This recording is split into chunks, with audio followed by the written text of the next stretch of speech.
I feel a bit like an alien here because I am Taiwanese, but then I'm also Kiwi. I don't think I would have thrived in Taiwan in the education system. You know, I went into the arts, and Taiwan is not a place where it promotes like you should become a ballerina. I know. I wish it, or I believe it will slowly change. I remember in New Zealand, I was quite afraid of my grandfather growing up. He communicates with me in Taiwanese and Mandarin. And so there's a lot of Google Translate that happens when I just like stumble on, I don't know what to say. So I essentially, when I came back to Taiwan, I was doing like R&D, I wasn't really working. And my dad's like, you can't, like, come on, like you can't be doing nothing. We all must work. And the funny thing is, it's like, I've worked my entire life. Yeah, it sounds like you work more than the average. I have a very extensive work experience. Yeah. So when I came back, you know, I had a lot of criticism from my extended family and saying like I didn't like to work.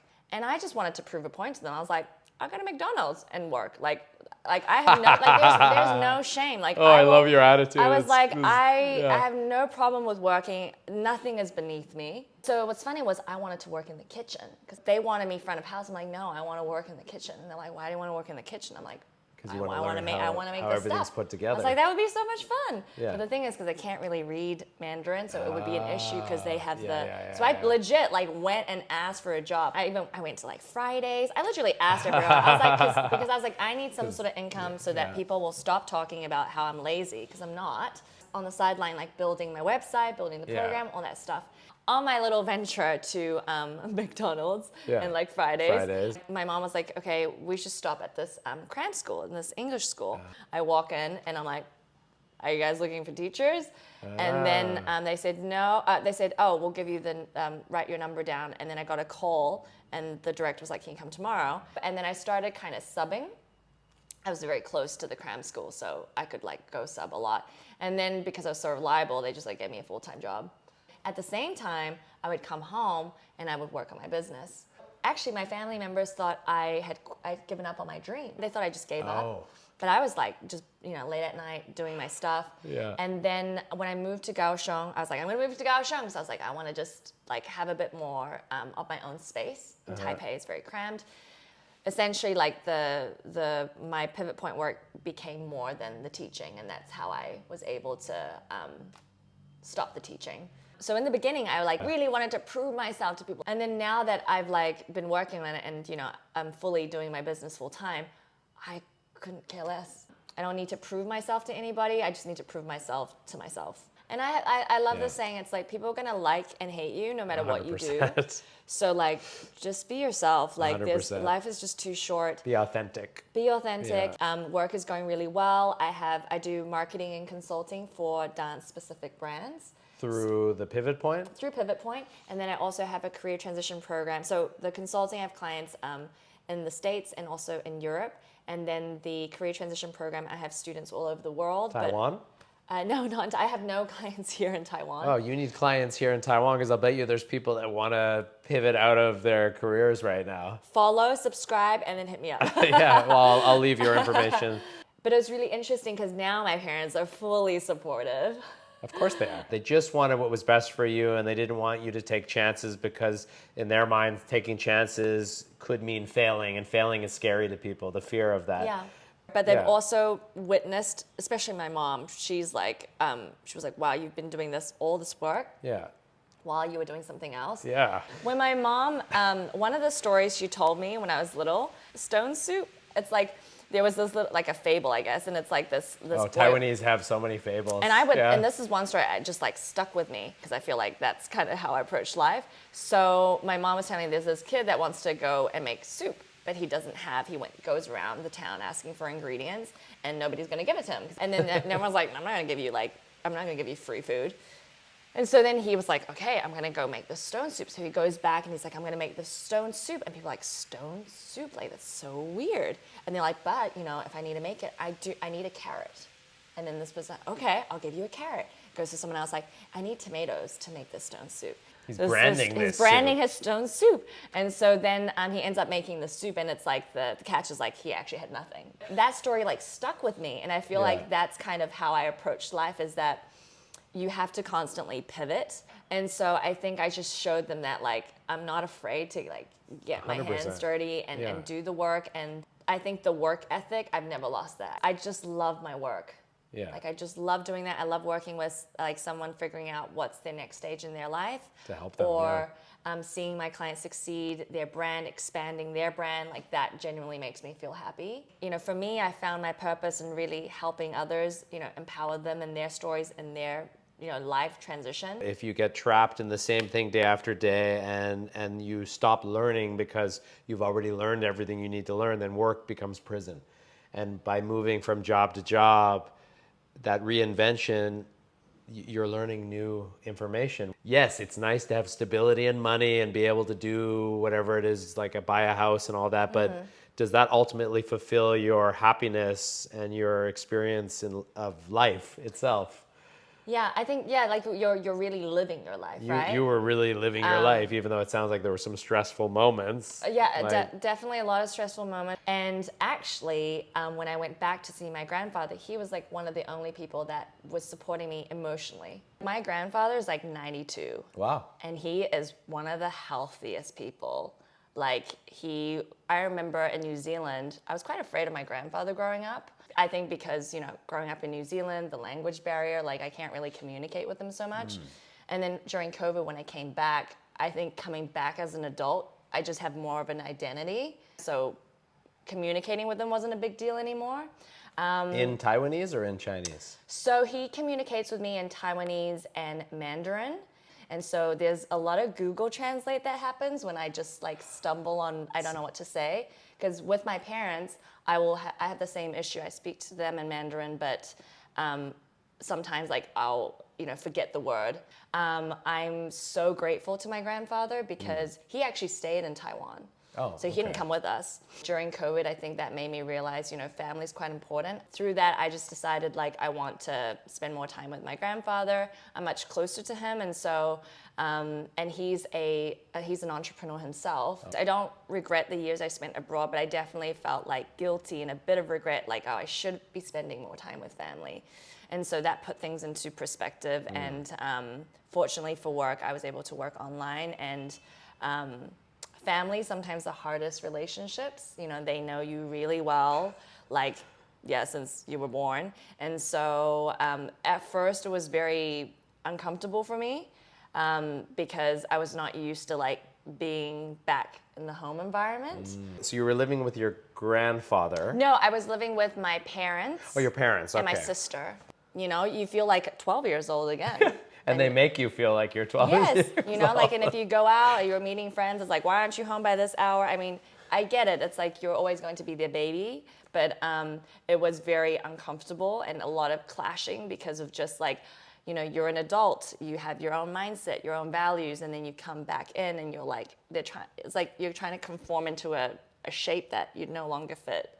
So that was pretty challenging. And you've had all that life experience, and then you're coming back to the same, like everything's the same here, trying to adapt to the culture, I imagine, as well, right?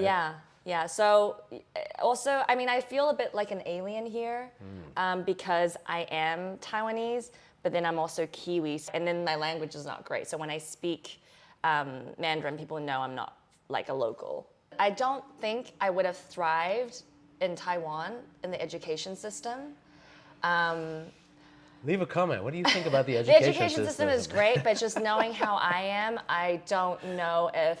I think that Taiwan, you know, they really pride themselves on academics, you know, the STEM subjects, and I think that is great. You do need that. And I also think that, you know, I went into the arts, and Taiwan is not a place where it promotes, like, you should become a ballerina. I know, I wish it, or I believe it will slowly change, but very slowly. You know, music is probably more popular because that kind of ties in with your left brain, and then that will help you with your school, you know. So I think that's still quite tight academically. But I don't see parents being like, I want my child to be a, you know, a musician or work, you know, unless it's for a prestigious like orchestra, you know, somewhere. I want my child to be a professional basketball player, and I'm going to help him achieve that dream.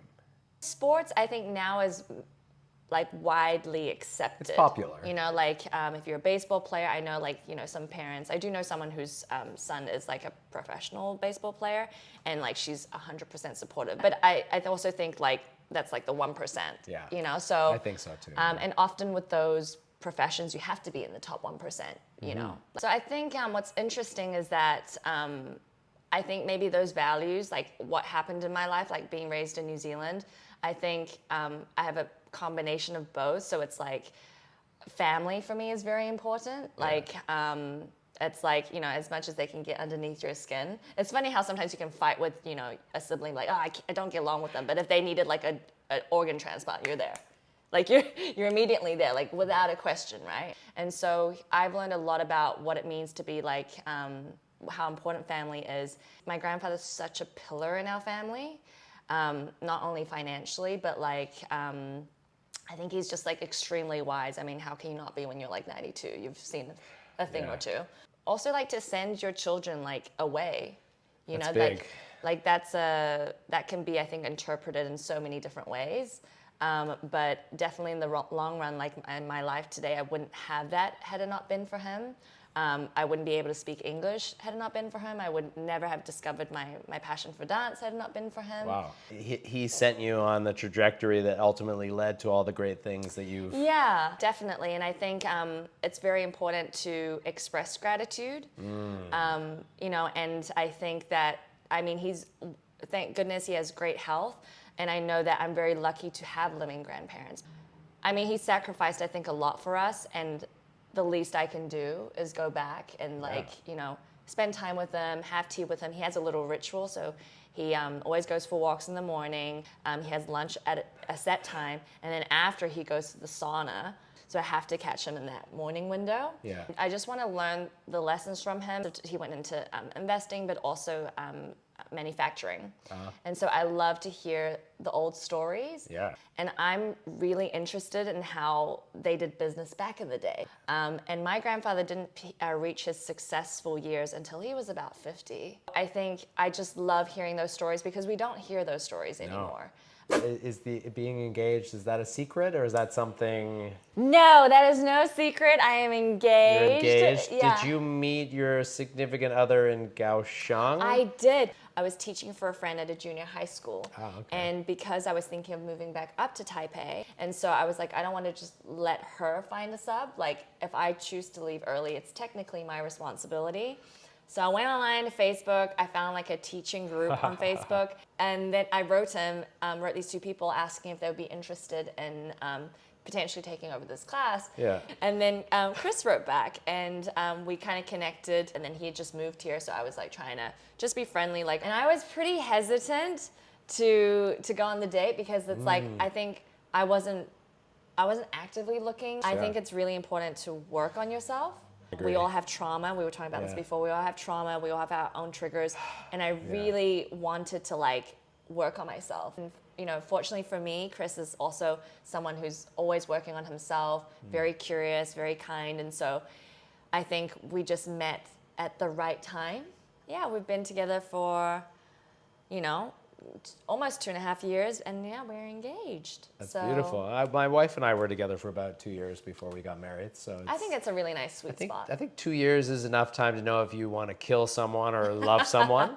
Yeah, I think 2 years is a nice spot where you do have like conflict and arguments, and I think the resolution part's really important. Like in previous immature relationships I've been in, it's always been like, I'm the one that's winning this argument, or you're the one. There is no winner in an argument. But it's like if you win, we lose. If I win, we lose. We have to come together to figure this issue out. 100%. So yeah, I feel very, very blessed to have Chris in my life. I think I'm non-traditional in all aspects because we don't plan to have a big wedding or a wedding. It's just, I don't know. I think I've done too many events in my life, Cole, that I'm a little bit scarred. You could have a little party. Yeah, I think maybe a small gathering, but I have to say I'm really excited about the marriage. I'm definitely, taking a step at a time. I think when I was younger, I would be like, my 5-year plan, my 10-year plan, my 20-year. I like how you sounded North American when you started talking about that. Yeah, because I'm so determined. What's happening now, Cole? I'm like, I just need to get this weekend done. Maybe it comes with age. Yeah. For me, it's like now it's like gratitude and just trying to be really present. It's good to plan, but be prepared to pivot. Oh, I love that. No. You're so well branded. Like you said, you're Buddhist. Yes, I'm a Nichiren Buddhist. So you're into mindfulness and all that kind of stuff. So what is the purpose of this life? I think in terms of purpose, I think we all have a mission in life.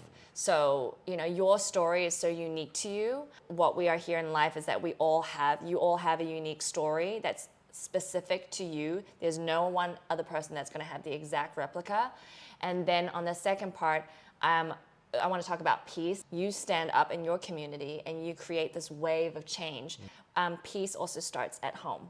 Yes. So you can't be like, such a kind person out in society and then come back home and just be suck. awful. Peace starts within as well. 100%. I really appreciate hearing your story. It was really enjoyable. Thank you for having me here. Thank you for spending the time. It's been an honor to share my story and an honor that people may want to listen to it. I enjoyed it. I hope you enjoy it, and have a wonderful morning, afternoon, or evening, wherever you are, and I will see you in the next one.